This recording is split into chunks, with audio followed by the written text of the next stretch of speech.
Dendrologiya İnstitutu bilik yarışı müsabiqəsi keçirib. Aprelin 9-da Azərbaycan Respublikası Elm və Təhsil Nazirliyi Dendrologiya İnstitutunda 2025-ci ilin Azərbaycanda Konstitusiya və Suverenlik ili elan edilməsi və Azərbaycan Milli Elmlər Akademiyasının 80 illiyi münasibəti ilə bilik yarışı müsabiqəsi keçirilib. Müsabiqə Həmkarlar İttifaqı Komitəsinin sədri Tünzalə Zeyvəliyevanın təşkilatçılığı ilə baş tutub. Müsabiqənin keçirilməsinin məqsədi milli, regional və qlobal səviyyədə ətraf mühitin qorunmasına, iqlim dəyişikliyinin qarşısının alınmasına diqqət çəkmək və proseslərə gənclərin daha fəal cəlb edilməsini təşviq etməkdir.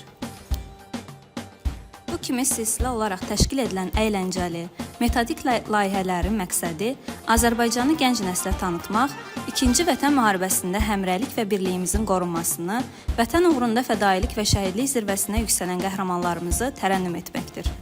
Təşkil edilən yarışda ölkədə fəaliyyət göstərən bütün ümumi, peşə, orta ixtisas və ali təhsil müəssisələrinin təhsil alanları komandalar şəklində müxtəlif kateqoriyalar üzrə iştirak ediblər. İştirakçıların təqdim etdiyi bacarıqlar STEM, şeir, foto və əl işlərindən ibarət olub. Müsabiqədən öncə rəsm əsərlərinə və əl işlərindən ibarət sərgiyə baxış keçirilib. Dendrologiya İnstitutunda baş tutan tədbir Azərbaycan Respublikasının dövlət himninin səsləndirilməsidir.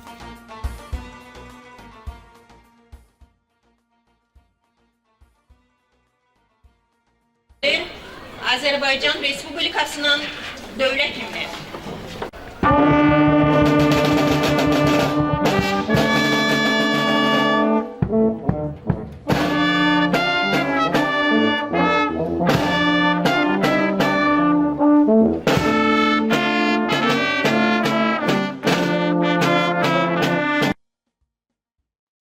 AMİA'nın müxbir üzvü, Azərbaycan Respublikası Elm və Təhsil Nazirliyi Mikrobiologiya İnstitutunun baş direktoru Pənah Muradov, AMİA'nın müxbir üzvü Salih Məhərrəmov, Birləşmiş Elmi Təşkilatlarının Həmkarlar İttifaqının sədri Professor Habil Qurbanov, Dendrologiya İnstitutunun baş direktoru, Biologiya üzrə fəlsəfə doktoru Dosent Minarə Həsənova və digər rəsmilərin çıxış edərək bugün hər birimizin müasir müstəqil Azərbaycanın uğurlarından, regionda və dünyada söz sahibliyindən, sözünün imzası qədər əhəmiyyətli olmasından qürur hissi ilə söhbət açıblar. Daha sonra məktəblilərin hazırladıqları şeir və rəqs, musiqi nömrələrindən ibarət kompozisiyalar təqdim olunub. Sonda müsabiqənin təşkilat komitəsi qaliblərin adlarını açıqlayıb.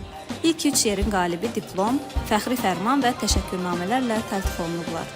Qeyd edək ki, Bilik Yarışı adlı yaradıcılıq müsabiqəsinə ölkədə fəaliyyət göstərən bütün ümumi, peşə, orta ixtisas və ali təhsil müəssisələrinin təhsil alanları, Azərbaycan Texniki Universiteti, Qərbi Kaspi Universiteti, Sənaye Universiteti, Azərbaycan Pedaqoji Universiteti, İlahiyyat İnstitutu, Mərdəkan Mədəniyyət Sarayı, Xəzər rayon Gənclər və İdman Evi, Pirallahı Gənclər Evi, Nizami Mədəniyyət Sarayı, Respublika İncəsənət Gimnaziyası, Slavyan Universiteti, Rəssamlıq Akademiyası, İnformasiya Texnologiyalar İnstitutu və 20-yə qədər orta məktəbin şagirdləri komandalar şəklində müxtəlif kateqoriyalar üzrə iştirak ediblər.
şeir mərhələsi 161 nömrəli orta məktəbin şagirdləri. Bayrağımsan, sensiz adım haram, vətənim haram, ana sütü kimi halalım dilim. Hardasan, varsansa, orada mən varam. Oğul desə nə dərdim? Mamur olub qayasında bitərdim. Bu torpaqsız harda, nə vaxt, nə dərdim? Xəzanımdır, xəzanımdır, xəzanım. Dünənimi döşdən asan deyiləm. Dünənimə qəbir qazan deyiləm. Ürəyimsiz kəlmə yazan deyiləm. Nə qədər ki, öz əlimdə yazanım. Teşekkürler.